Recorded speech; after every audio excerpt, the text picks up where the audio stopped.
राधे कृष्ण सबको। बहुत ज़्यादा सर्दी हो रही है। बाहर बहुत सारे ऐसे जीव हैं जिनको बहुत ठंड लग रही है। अगर आप कैपेबल हो और कर सकते हो तो उनको कुछ खाने का दो, उनको कोई कपड़ा दो। अगर आप व्यवस्था कर सकते हो तो उनके बैठने की व्यवस्था करो।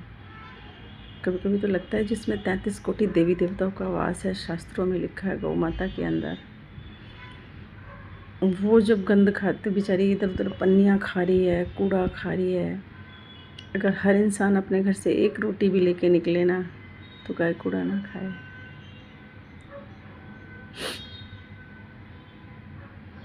अब ये क्वेश्चन मत करना कि मैं करती हूँ नहीं करती हूँ, मैं करती हूँ। कोशिश तो करती हूँ ना, थोड़ा सा करती हूँ पर करने की कोशिश करती हूँ। घर में जो आपके जितना भी आप आलू छीलते हो, सब्जी छीलते हो, कुछ भी छीलते हो, जितने भी छिलके निकले प्लीज़ इकट्ठा करा करो। इकट्ठा करके उन्हें बाहर ले जाया करो। कोई गाय वाय दिखाई दो उसके सामने डाला करो। कम से कम मतलब बहुत बड़ा ना करना तो छोटा करना ज़्यादा अच्छा है। कम से कम हम उसे कूड़े में ही तो फेंकते हैं, वो कूड़े में पन्नी सहित खा जाती है। इससे तो अच्छा है कि हम उसके सामने डाल लें। गाय सब आजकल ज़्यादातर निकलती ही रहती हैं आसपास से।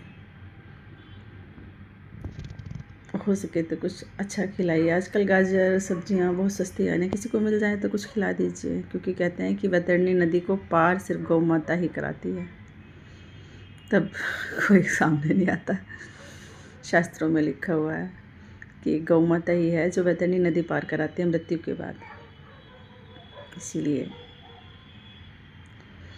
थोड़ी तो कोशिश कीजिए। मैं कब कह रही हूँ कि सब बहुत बड़ा कर लीजिए, पर थोड़ा थोड़ा तो सब कीजिए।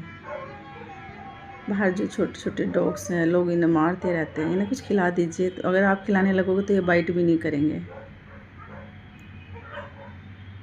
पर जब ये ठंड में कांपते रहेंगे और फिर कोई इन्हें मारेगा तो ये काटने के लिए दौड़ते हैं।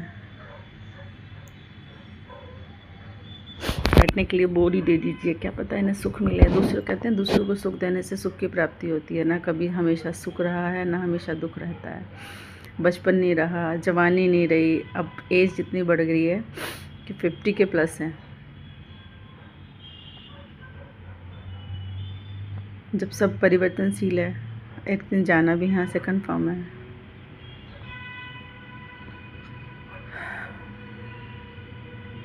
बाहर बहुत ठंड है, हमें कम्बल में सब में बहुत ठंड लग रही है, तो बाहर जो जीव हैं उन्हें कितनी ठंड लग रही होगी। और भगवान श्री कृष्ण कहते हैं कि दया ही धर्म है। अगर हम दया करेंगे दूसरों पे तो भगवान भी हम पे दया करेंगे।